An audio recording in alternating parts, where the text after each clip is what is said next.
तो guys finally English का अपना जो प्रैक्टिस सेट है वो जो सेट नंबर 1 है इंग्लिश का पेपर का जो आपका कल आने वाला है, यानी कि अभी आप ये वीडियो अपलोड हो जाएगी 29 तारीख को और 30 तारीख को आपको ये कल पेपर आपके स्कूल्स में मिलने वाला है। और गाइस आप सभी के बहुत सारे स्टूडेंट को ये कन्फ्यूज़न होगी कि भैया हमारे स्कूल्स में सर लोगों ने क्लास टीचर्स ने ऐसा तो कुछ बताया ही नहीं है कि हमारे प्री बोर्ड हो रहे हैं। ऐसा कुछ स्कूल में हुआ है, मतलब आप 20% समझ सकते हो कि 20% स्कूल में नहीं बताया गया है कि प्री बोर्ड क्या क्या कुछ सिस्टम रखने वाला है। तो क्या पता उनके पास इन्फॉर्मेशन नहीं आई हो या फिर जो भी कुछ इशू हो, लेकिन जिन स्कूल्स में बताया हो उनके लिए तो एक बहुत कंपलसरी है। एंड जहां नहीं बताया हो आप लोग कर सकते हो बाकी, क्योंकि बोर्ड के एग्जाम से रिलेटेड भी बहुत ज़्यादा इंपॉर्टेंट है। तो इसका फुल सॉल्यूशन आ गया है गाइज, आपने थंबनेल में देख लिया होगा, साइड में ये पूरा पेपर है एंड इसका ये नीचे फिर सॉल्यूशन है ना। तो अपन लोग सॉल्यूशन ही देख लेते हैं। डायरेक्ट पेपर आप सभी को प्रोवाइड हो ही गए होंगे टेलीग्राम पर, नहीं तो आपको प्रोवाइड करा दिया जाएगा। आप लोग सभी ज्वाइन कर लो, टॉपर सॉल्यूशन आईडी है। ओके, इंग्लिश का जो प्री बोर्ड पेपर का फुल सॉल्यूशन है तो वो ये रहा। पैसेज पहले तो रहेगा अपना क्वेश्चन नंबर 1 जो है पैसेज के फर्स्ट का आंसर हो जाएगा 4, सेकंड का हो जाएगा ट्रू, थर्ड का हो जाएगा मेडिएबल, फोर्थ का हो जाएगा arts don't have lungs, fifth का हो जाएगा it is soft and sticky, sixth का हो जाएगा a period at the end of the sentence, उसके बाद सेवेंथ का हो जाएगा ऑल ऑफ दीज, 8 का हो जाएगा new arts are not produced, 9 का हो जाएगा ग्रुप एंड 10 का हो जाएगा विथ मेडिएबल्स।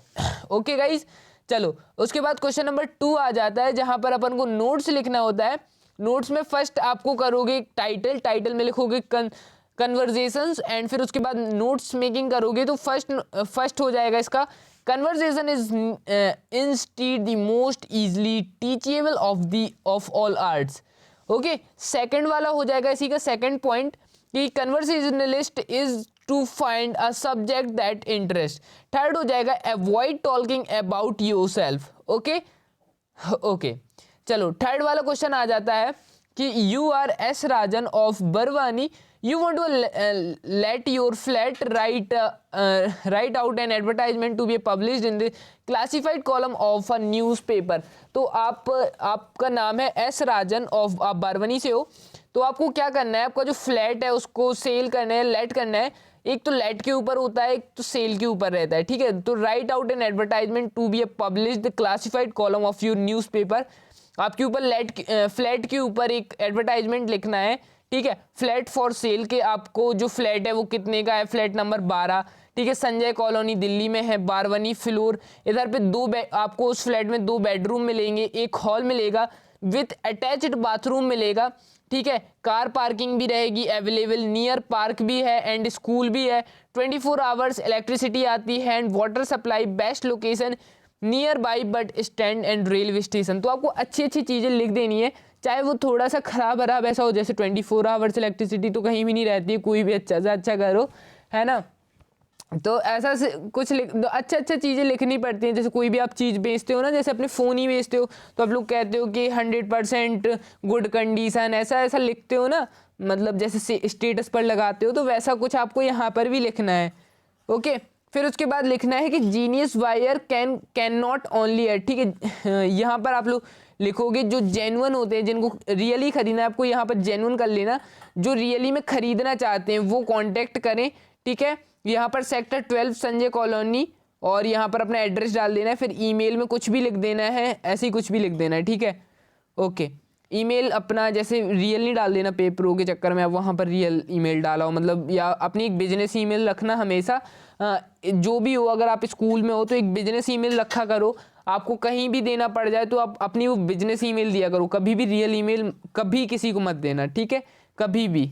ओके, चलो जैसे आपको अभी फॉर्म फिलअप करना पड़ता है ना, अभी कॉलेज वगैरह के फॉर्म आते हैं तो उसमें रियल ईमेल नहीं देना है। ओके, जो आपकी बिजनेस ईमेल जिस पर आप ये ले, जैसे यूट्यूब हम लोगों की रहती है ना एक बिजनेस ईमेल, कोई भी कोलैबोरेशन और प्रमोशन के लिए आता है तो उनको बिजनेस ईमेल पर मैसेज करना होता है, वैसा कुछ है ना। ये तो पर्सनल इन्फॉर्मेशन दे दी। तो चलो अपन लोग वीडियो से हट गए थे, फिर से वीडियो के अंदर आते हैं।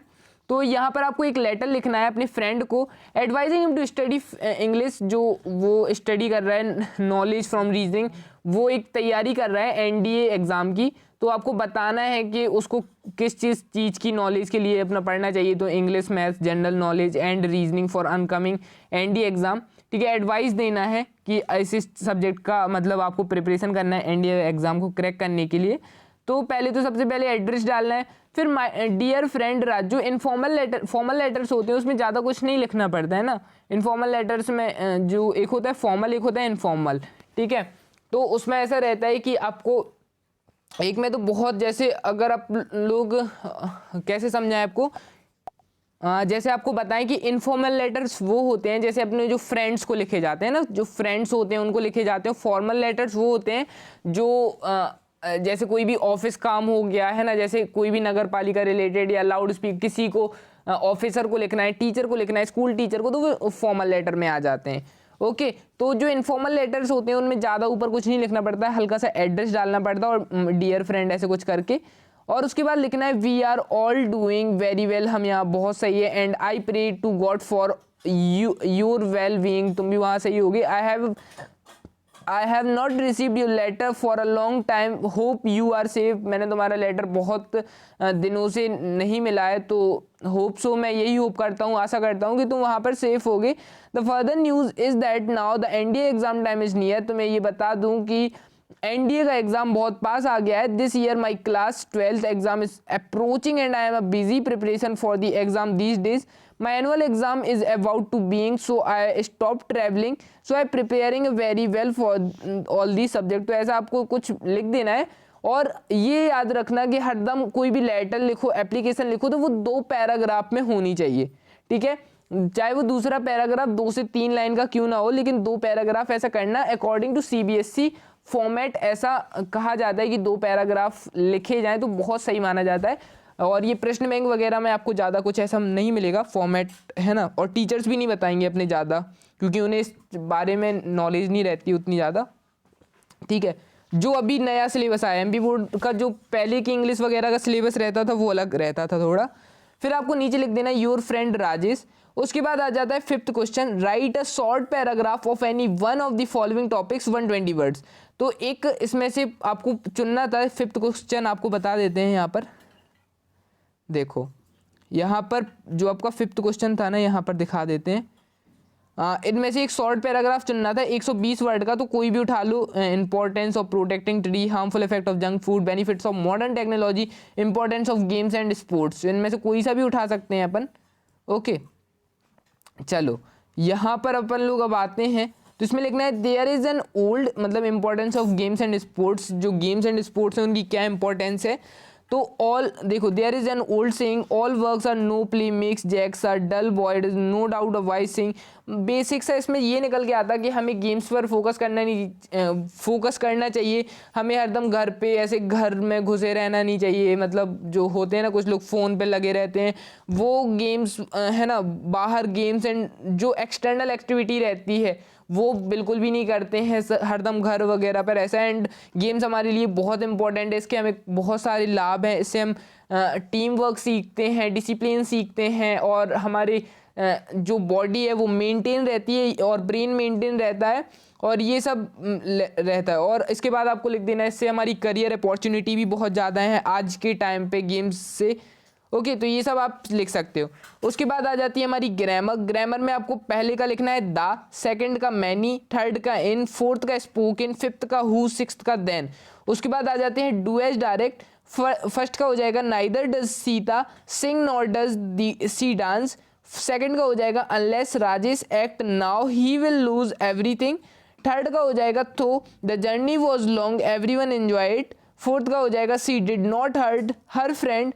उसके बाद 8th क्वेश्चन आ जाते हैं जो कि है एक्सट्रैक्ट। तो एक्सट्रैक्ट का हो जाएगा no French to be taught. First का हो जाएगा, ये एक्सट्रैक्ट है अपने, है ना, चैप्टर्स के एक्सट्रैक्ट हैं। सेकंड का हो जाएगा because it is his last French lesson. Third का हो जाएगा हिज बुक्स। फोर्थ का हो जाएगा स्टार्टिंग एंड अनएक्सपेक्टेड। फिफ्थ का हो जाएगा रिपेंटिंग एंड सॉरोफुल। फिर उसके बाद 9th क्वेश्चन का ए का हो जाएगा, इसमें 2 पार्ट चलेंगे, ए एंड बी। तो ए के फर्स्ट का हो जाएगा late winter's moon, second mother's old age, third Kamala Das, फिर बी में आ जाएगा फर्स्ट का journey of the end of the earth, second William सेरुएन, third all of these, fourth Antarctica. Okay, ये लास्ट लेसन है अपना जो journey of the end of the earth, एक लेसन है, चैप्टर है आपका विस्तास बुक का। ओके चलो नेक्स्ट क्वेश्चन आ जाते हैं, आंसर दी फॉलोइंग क्वेश्चन, ये अपना अभी काफ़ी बचा है, ठीक है, क्वेश्चन आंसर और बचे हैं। Why was the Douglas determined to get over the fear of water, Douglas ने जो वाटर के प्रति उसका जो डर था वो कैसे खत्म हुआ, तो the fear of water ruined fishing trips joys of canoeing boating and swimming, that's why determined get over the fear of water की, मतलब उसने पानी से रिलेटेड ये सभी क्रियाकलाप किए जिस वजह से उसका गया, लेकिन मेन रीज़न अभी था जो उसने बहुत प्रैक्टिस की थी। एंड कुछ बच्चों को जैसे फियर होता है ना, आपको मैथ से फियर होगा, कुछ बच्चों को होगा बहुत ही कम लेवल पर, लेकिन होगा मैथ से फियर, काफ़ी देखा गया है कि मैथ से फियर बहुत बच्चों को रहता है। ओके नेक्स्ट क्वेश्चन आ जाता है कि what did French notice that was unusual about the school that day, French ने उस दिन ऐसा क्या देखा, कुछ अलग ऐसा क्या देखा उस दिन स्कूल में, तो उसने देखा था कि जो अपना स्कूल है उस दिन कुछ अलग था, शांति थी, ना डेस्क का शोर शराबा, ना बच्चों की आवाज़, ना डेस्क की खटखट, कुछ नहीं आ रहा था। वो दिन ऐसा लग रहा था कि संडेज मॉर्निंग, मतलब संडे का दिन हो, उसमें कहीं संडे को तो नहीं आ गया, ऐसा कुछ लग रहा था। ओके नेक्स्ट है why did Gandhi chide the lawyer of Muzaffar, ठीक है, तो collecting big fee from the poor sharecroppers, ठीक है। चलो नेक्स्ट आ जाता है what were the option that Sophie's were dream of it, जो सोफी थी वो क्या सोचती रहती थी, तो starting a boutique with the money she would earn as a manager, वो मतलब स्टार्टिंग से ही उसका पता, वो जैसे शेख चिल्ली होती ना कि वो सोचने में मतलब बहुत बड़े बड़े ख्वाब सोचा करती थी, अपनी अपेक्षा से भी बहुत ज़्यादा, है ना। मतलब एक वो आपने चैप्टर पढ़ा ही होगा कि वो एक मतलब फुटबॉल का एक बहुत बड़ा प्लेयर था, तो वो क्या सोच रही थी कि वो मुझे खुद पर्सनली मिलने आएगा, ऑटोग्राफ देने आएगा, तो उसके फैमिली वालों को ये सब झूठ लग रहा था, और ये झूठ था भी, कुछ लोग करते हैं ना कल्पना है, वैसा कुछ था। नेक्स्ट क्वेश्चन है in the poet and pancakes what do pancakes refers to, तो इसका हो जाएगा a makeup brand that Gemini studio used in a large amount, है ना, तो ये जिमनी स्टूडियो का आंसर है। ये चैप्टर मतलब ये वाला चैप्टर ना जिमनी स्टूडियो वाला बिल्कुल अच्छा नहीं है, मतलब पसंद नहीं है। अब आपकी इंग्लिश में एक थर्ड लेवल चैप्टर है, बहुत प्यारा चैप्टर है, बहुत अच्छा चैप्टर है, फेवरेट चैप्टर है मेरा, एक फिल्म टाइप कह सकते हो उसे, है ना। चलो फर्स्ट क्वेश्चन है in the poem my mother at 66 what is the kind of the pain and achieve the poet's feels, in the poem My Mother at 66 Kamala Das is fearful and pain due to her mother's old age to death life, तो ये easy सा answer है, ज़्यादा कठिन नहीं है। Of word of the womb is Jennifer terrified with, मैं आपको एक एक आंसर विथ हिंदी एक्सप्लेनेशन के साथ बता रहा हूँ जिससे आपको दिक्कत ना जाए। तो aunt Jennifer is probably terrified of the operation of a chauvinist husband.